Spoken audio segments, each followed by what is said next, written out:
Messi a la cárcel, se complica la renovación de Ansu y de Pedri. ¿Qué hay detrás de estas frases? Voy a intentar explicarlo en el próximo vídeo. Vamos a ello.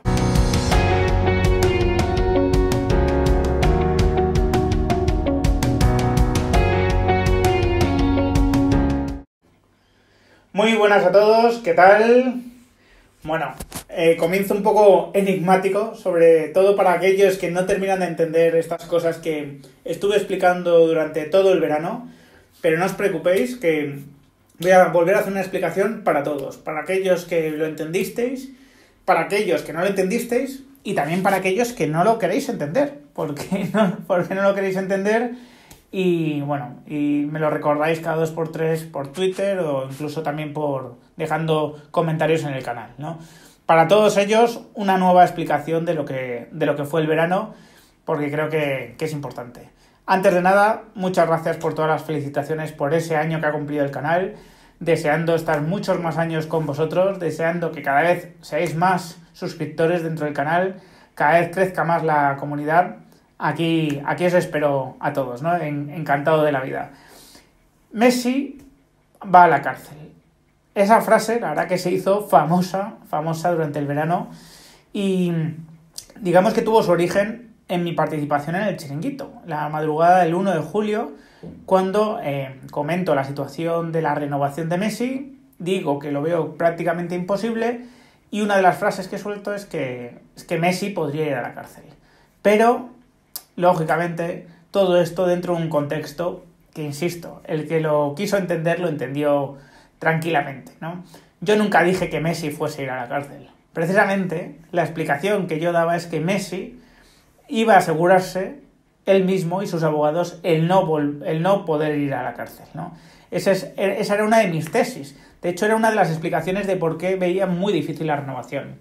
A ver, si recordáis, en esa época se hablaba de que el Barcelona le iba a pagar en 5 años 2 años de fútbol a Messi. Es decir, el Barcelona le quería firmar 5 años de contrato, pero solo 2 para jugar en el Barcelona y los otros 3 serían para jugar en Estados Unidos. Esa era la información en ese momento. Yo que comenté que la Liga podía poner problemas con esto, como después se ha confirmado, porque la Liga, lógicamente, vería que por 5 años de fútbol, que por 2 años de fútbol se lo estaban repartiendo en 5 y que, por lo tanto, habría que imputarle esos 5 años de contrato en 2, ¿no? Distribuir todo lo que le fuesen a pagar en los 2 años de fútbol, porque si no, pues estábamos hablando de un fraude de ley, y que adicionalmente, ¿no? Es que eso me parecía un freno de cara a esa idea, y que adicionalmente me parecía también un posible problema fiscal, ¿no? En el caso de Messi y en el caso del Barcelona. Y daba la casualidad de que tanto Messi como el Barcelona habían sido condenados por delito fiscal anteriormente. Messi no había ido a la prisión porque al ser una pena de menos de 2 años se podía, digamos que sustituir, pues, podía eludir la cárcel, como así la eludió, como así le ocurrió a Cristiano Ronaldo y le ha pasado a otros futbolistas, y en el caso de Barcelona, porque lógicamente un club no puede ir como tal a la cárcel. Pero yo lo que recordé a todo el mundo es que ambos tenían antecedentes penales en ese momento por haber cometido un delito fiscal y que si volvían a cometer otro delito fiscal, pues la consecuencia para Messi era ir a la cárcel y para el Barcelona, pues posiblemente la disolución, ¿no? Así que estaba convencido yo de que no se iban a exponer de nuevo a ese riesgo. ¿Y por qué había riesgo? Porque, claro, si Messi, de esos 5 años en los que iba a estar cobrando el Barcelona, solo 2 iba a vivir en España, solo en 2 iba a declarar en España como residente fiscal, donde los impuestos son más altos.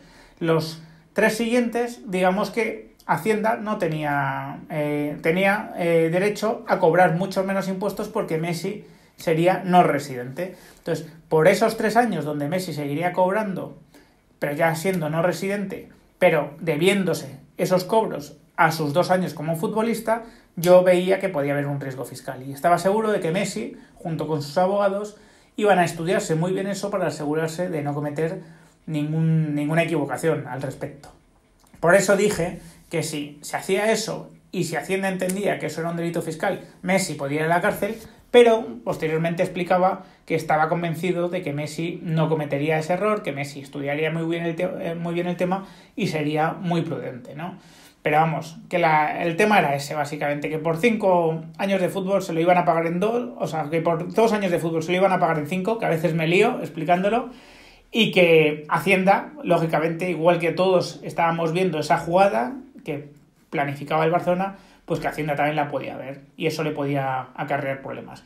Por eso comenté esa frase, y por eso, lógicamente, no se hizo tampoco, también esa idea, no se llevó a cabo finalmente esa idea. Entre otras cosas porque imagino que todo el mundo vio los problemas que yo también veía, ¿no? Tanto la Liga como el equipo jurídico de Messi, me imagino que le veían bastantes pegas a esa fórmula, que lo que trataba era de rebajar artificialmente lo que suponía Messi para la masa salarial, pero con todo esto lo que quiero decir es que era artificial, efectivamente, ¿no? Era sumamente artificial. Eran 2 años de fútbol repartidos en 5, ¿no? Así que por eso salió esa frase de Messi va a la cárcel. Y me están recordando otra frase últimamente, y es que yo hice un vídeo, efectivamente, el 7 de agosto, donde digo, se complica la inscripción de los fichajes del Barcelona y peligra la renovación de Ansu Fati y de Pedri. ¿En qué me basaba yo? Pues en que el Barça, como ya sabéis, estaba excedido en su límite salarial y para poder inscribir a los fichajes tenía que generar ahorros 4 veces superiores a lo que costaban esos fichajes. Con las renovaciones pasaba lo mismo. Estos jugadores, Ansu y Pedri, era previsible que se estaban revalorizando y por lo tanto su nueva ficha de nuevo tenía que encontrar ahorros 4 veces superiores para poder inscribirse esas renovaciones. Por eso hice ese vídeo en ese momento, porque no era algo sencillo, era algo que le iba a costar un trabajo al Barcelona. En ningún momento dije que era imposible, lógicamente, inscribir las renovaciones de Ansu y Pedri, en ningún caso. De hecho, yo decía que me parecía el objetivo más realista para Laporta, intentar poder renovarles, ¿no? Ese era el objetivo realista y que yo creo que el barcelonista le tenía que agradecer en ese momento a Laporta. Y así lo expliqué.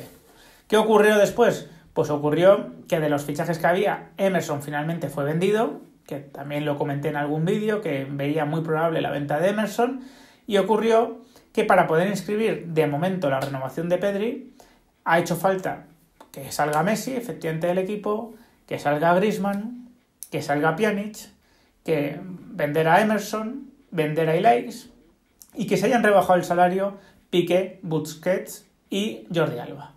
Todo eso ha hecho falta para que ahora sea posible la renovación de Pedri y probablemente también será posible la renovación de Ansu Fati. El Barça, con todo eso, ha generado ahorros para poder inscribir por 20 millones de euros y sí que parece que esos 20 millones de euros van a servir para inscribir las renovaciones de Pedri y de Ansu Fati. Aunque ya estamos viendo como la de Ansu Fati a lo mejor no es tan sencilla porque, lógicamente, Méndez puede tener sus reservas, puede tener sus precauciones, puede intentar explorar dónde está el límite del Barcelona para poder sacárselo, ¿no? Pero sí que son viables las renovaciones de estos jugadores, por lo que digo, porque el Barça ha hecho todas estas operaciones entre el verano y septiembre. Ventas, cesiones, ha renunciado a Messi, ha bajado el salario a 3 futbolistas, que además, como son importantes dentro de su masa salarial, la regla 1.4 pasa a ser 1.2, y con todo eso ha podido generar todos los ahorros. Pero evidentemente en ningún momento dije que sería imposible inscribir las renovaciones de Messi, de Ansu Fati y de Pedri. En ningún momento lo dije, es evidente.